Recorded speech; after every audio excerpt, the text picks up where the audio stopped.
जो ये सोच रहे हैं कि यार मुंबई आएँ, कहाँ जाएँ, कैसे मिलें, कहाँ काम करें। एक्चुअली हमारा मकसद है सोशल कि कैसे लोगों को काम मिले, कैसे गाइडेंस हो। जैसे आप बोले ना आपके पास कोई गाइडेंस नहीं था, आप अपने आप से सारी चीज़ें खोजे, निकाले, किए।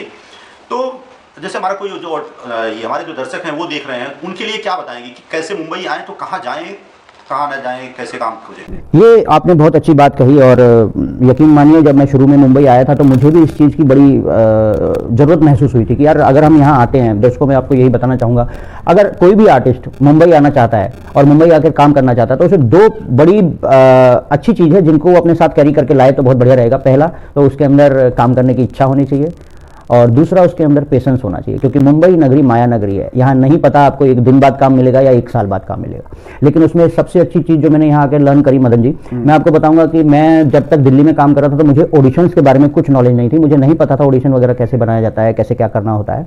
लेकिन मुंबई में आके कास्टिंग वालों से बात कर करके उन्होंने जिस तरीके से मेरे ऑडिशंस बनवाए, वो एक बहुत इंपॉर्टेंट रोल यहाँ पे आपको निभाना पड़ता है, आपके लिए काम करता है, ताकि आपको यहाँ पर टीवी सीरियल या वेब सीरीज या अपना मूवीज में काम मिल सके। तो ऑडिशन एक बहुत अच्छी चीज़ है जो कि आपको आनी चाहिए। बराबर।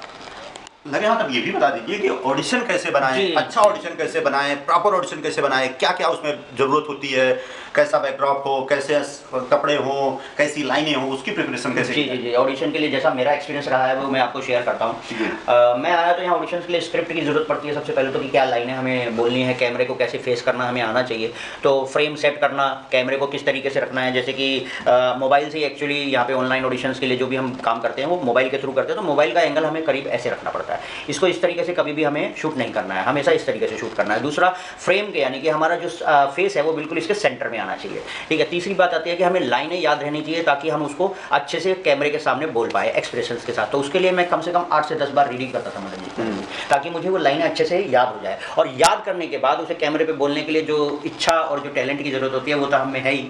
वो कैसे ना कैसे करके धीरे धीरे लर्न कर करके वो मैंने किया। और एक चीज़ स्पेशल मेरे को और अच्छे से समझ में आया कि जब भी हम ऑडिशन बनाए तो हमारा बैकग्राउंड जो है वो बिल्कुल प्लेन होना चाहिए। जैसा अभी आप यहाँ देख पा रहे होंगे, यहाँ बैकग्राउंड में बाकी सारी चीज़ें आ रही है, लेकिन ऑडिशन के टाइम पे ऐसा कुछ नहीं होना चाहिए, बैकग्राउंड बिल्कुल प्लेन होना चाहिए। ये चीज़ों का हमें बहुत ध्यान रखना है। एकदम सही, बहुत सही जी।